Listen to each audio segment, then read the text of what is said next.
Hello everybody, and welcome back to the Kemetic Monk YouTube channel. Like I promised in my last video, where I talked about me leaving the faith of Christianity, I'm going to talk to you guys about how I met Anubis and my experience with him. Now, I do want to give a bit of a trigger warning for those who suffer from suicidal thoughts or depression. This story will have a bit of that. And I also want to state that my encounter with Anubis is a lot different than how other people have had their encounters with Anubis.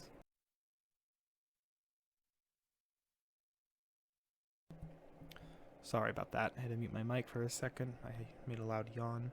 But my encounter is a lot different than most people's encounters, so your encounter will be definitely different as mine was. And with all that being said, let's get into it. Now, in March of 2021, I was getting ready to drop out of college, and I was very suicidal and depressed. I was very stressed out. My life was not going well. I had no family to really lean on. My life was going down really fast, and like you would expect, this left a lot of suicidal thoughts in my head and a lot of suicidal behavior. Sorry. I'm yawning a lot. I'm gonna mute my mic next time I yawn like that. And I had a couple of attempts back at this time, and when I worked a janitorial job at the college, I oftentimes could feel death touch me. It was a really cold feeling, a very sharp feeling. It was that really also kind of warm feeling, but that was how I was feeling at the times, and that's kind of what I was feeling when I was at the janitor, as I just restated my own question, or restated my own statement. And due to all these feelings, obviously negativity was arising, and eventually, one day, something showed up in my room, and I couldn't really figure out what it was, but it was just that feeling that I knew something was there. But it didn't come with a hostile intent, but it came with this really caring and compassionate content. I am trying to think of the word I was looking for. It's not content. Intent. Oh my gosh, I'm so stupid. It came with this very passionate and caring intention, and it was always trying to help me. And I didn't really know what it was. At the beginning, I thought it was just a wolf. Because it felt fuzzy at times.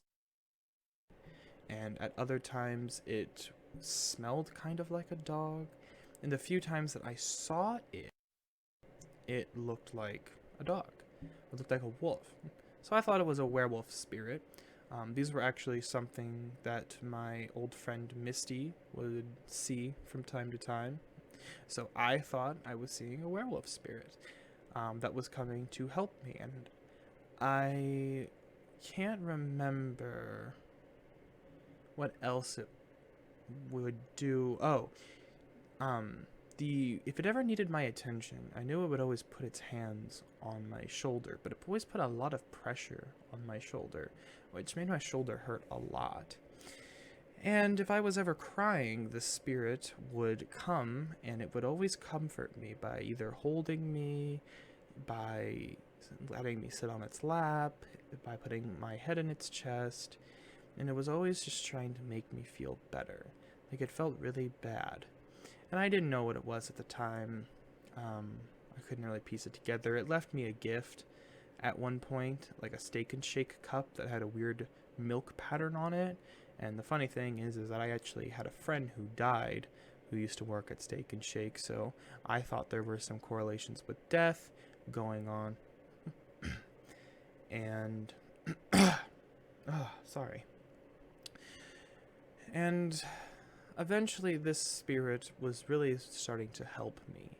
It was really starting to guide me into a much better direction, gave me a shoulder to cry on, it gave me some way to feel better. If I ever got really suicidal, it was always the first to show up. It didn't really let me think too long on it, and if it did, I'd always kind of like feel this weird feeling to just stop. Like, stop thinking about this, lay down, or just relax a second. And it really helped me with all of those things. And eventually, as I got better, the entity and the spirit went away, and then one day I really wanted to figure out what it was, and it eventually showed up, and I went into this guided meditation because I thought it was a spirit guardian. And as I go into this guided meditation, I remember I got to this part where it had said, "Behold, your spirit guardian is awaiting you." And as I looked into this corner that the garden was supposed to be at, it was nothing but darkness. And I got really frustrated, and I shot up, and I just shot up and started shouting, and I said, "I don't understand you. What are you here for?" And I start throwing out like my fingers, and I'm like, "Are you here because you want to help me? Are you here because you just saw me and you just saw me, you thought I was interesting?" And I said 3, and I'm like, "Are you a family member?" And this spirit at the time pricked both my first and 2 fingers. My 1 and 2 fingers. And to me, that was how it was trying to communicate what its intentions were. So it told me it was here because it wanted to help me. And then I said, "Are you a boy or girl? Or do you not define as anything?" And it gave me both a prick on boy and girl. And I said, "Boy and girl?" I didn't know that was possible. So eventually, I settled down after that and, figured my questions out with it. It never confirmed to me if it was a werewolf spirit or not, so I didn't know what to think. It did come around every now and then again to just kind of was always checking up on me. It was making sure I was okay. And I remember one time, because my very hormonal self, for whatever reason, asked the spirit if it wanted to cuddle with me. And the spirit, upon me saying that, instantly said no and rejected the offering. I was like, "Oh, okay, I'm sorry." But we'll get on to that in a little bit, because that is important to the later parts of the story. Eventually, it kind of just went away for a while. It was about a month until I stumbled across it again. Nothing to show here. Oh, what do you mean? No. This is so lame. I'll keep talking while I fix this. Ah, there we go. Sorry about that. About a month later, I just piqued the interest to figure out what it was. And for some reason, and I don't remember why, my first thought, I think it came up in a TikTok video. My first thought was how to see if Anubis is contacting you. I think I remember I was talking with a coworker at the time who was also very spiritual. And I remember I looked up how do you know if Anubis is trying to contact you, or if Anubis wants to work with you? And the very first thing that came up was Anubis doesn't know his own strength. If you feel pressure on you a lot, it is likely him trying to get your attention. And then I realized that spirit, a lot of the times, when it would come and try to get my attention, and it would put its hands on my shoulders and put a lot of pressure, which I think I said that was something that it was notorious for doing, made me realize that was a key sign. Another one was, do you feel an overprotective force? That added up. A sudden fascination with Anubis. A couple months before the spirit showed up, when I was leaving the Christian faith, I even said to myself, I could technically worship Anubis if I wanted to. And lo and behold, after piecing these things together, it just hit me like a revelation. Anubis was the one that was here this whole time. And I remember even just saying that, instantly the spirit showed up. And then it clicked in my head. I was working with Anubis. Anubis was the one that was protecting me from myself, the one that was always there by my side during those suicidal and hard moments, and that he was he was here and he wanted to work with me. Now, I want to say that this, with this amazingness, oh my gosh, you found the god you work with. This is an amazing time for you. You should be so happy. I wish I could sit here and say that was where the story ended. And then I just wish I could say, and then I went and I bought an altar and I worked with Anubis and then we got married and then all's well that ends well. But no, in fact, the story gets much worse. After figuring out it was Anubis, it got a lot worse. Eventually, I looked up how to make an altar, thank you Shrine of Anubis, and that one witch guy, I keep forgetting his name. What's up? Sorry, Anubis started putting his hand on my shoulder. I'm not sure what he was wanting. And I looked up all these things of how to make an Anubis altar, and I got an altar set up, and I was told I needed a statue, but I didn't have the money to buy a statue at that point, so I just kind of settled for more of a watered down altar with something that represented a statue, which was just like a little whiteboard that said Anubis altar on it and stuff. And I set up an Anubis altar on my dresser, and I'm trying to remember more details. And then that's when I started working with him, and he would accept offerings. I found that he likes a lot of chocolate. Thank you once again, Shrine of Anubis. And I also found that I found a lot of stuff out about him. But he likes chocolate, he likes coffee, he likes all things bitter. That's some basic stuff. I'll make a YouTube video on how to work with Anubis later. I don't want to get too nitty-gritty into those types of details in a video like this. So, after I got an altar and everything made for him, my mental health was not in a good condition at all. And Anubis being there didn't make it better, to some extent. Some people might throw the word suck incubus, or they might throw a more spirit imposter word, because as I said, it didn't make things better. But no, I was the sole responsible for this type of behavior that I'm about to mention.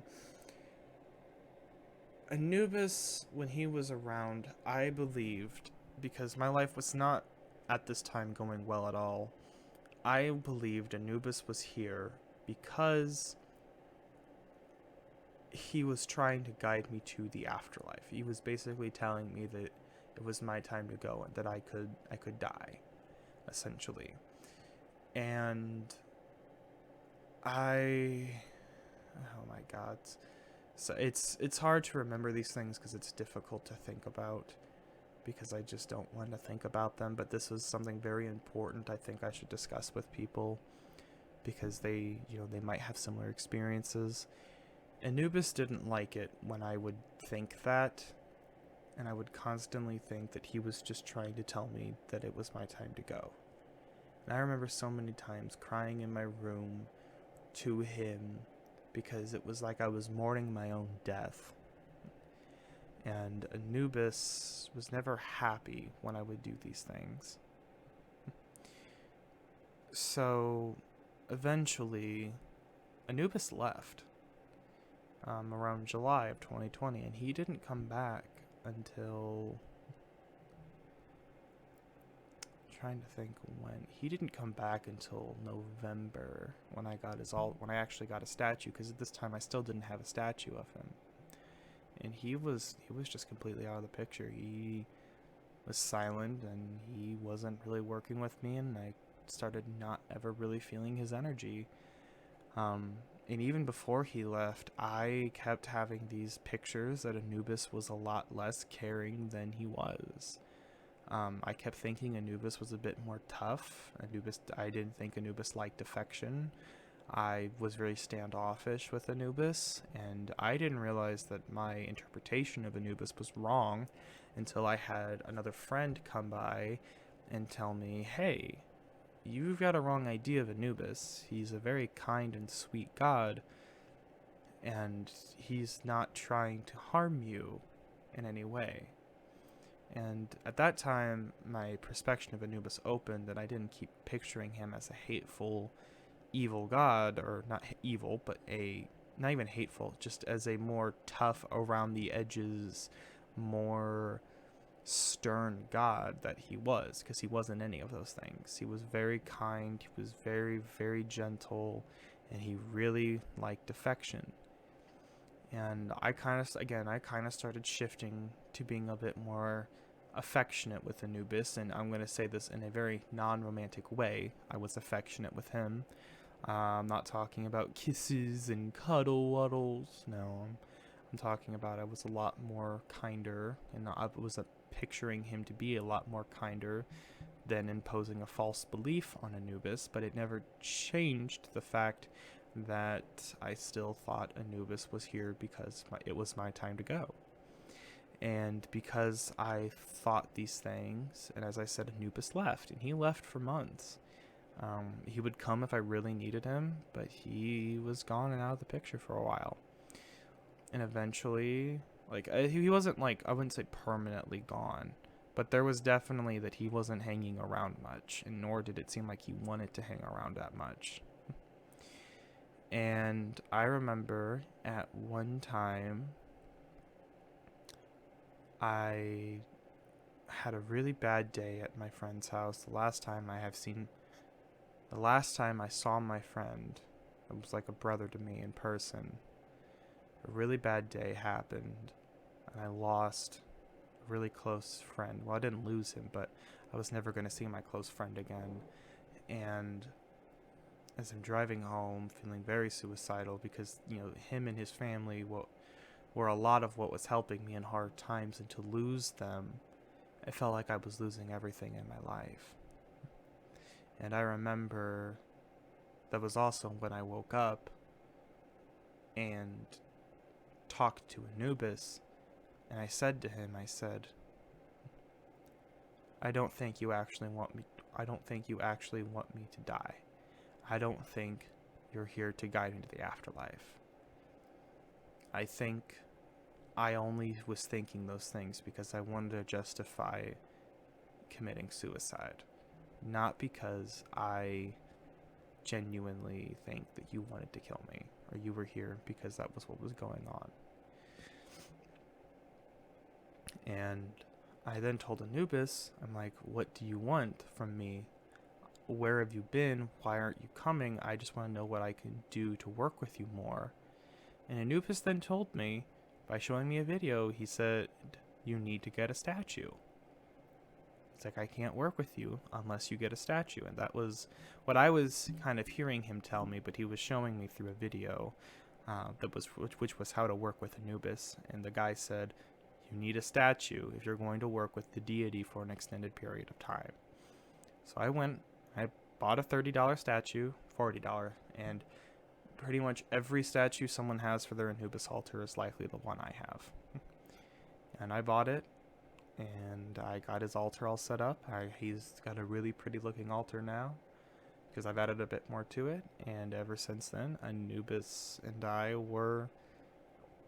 we worked together a lot after that. And like I said, Anubis is very protective, and I think what was really aggravating him was he didn't like the idea that him, who was here to help me, was being painted as the one who was supposed to be ending me. And it clearly frustrated him to the point that he just was not wanting to be around. And sorry, it's a lot harder to remember some of these things. But after that, me and Anubis started working together a lot more after that. And that's also when God spousing started kind of coming into the picture. Because God spousing wasn't until like about a year after.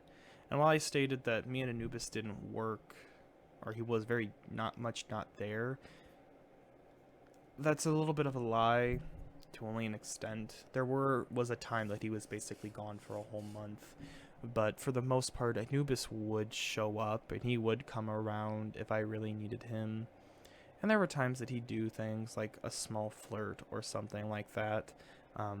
And like I mentioned about the asking him to cuddle me in the beginning, why that's important to the later aspect, because Anubis, despite the fact that I clearly had romantic intentions with him, Anubis was very, very against the idea of any sort of intimacy in the early parts of the deity and stuff relationship.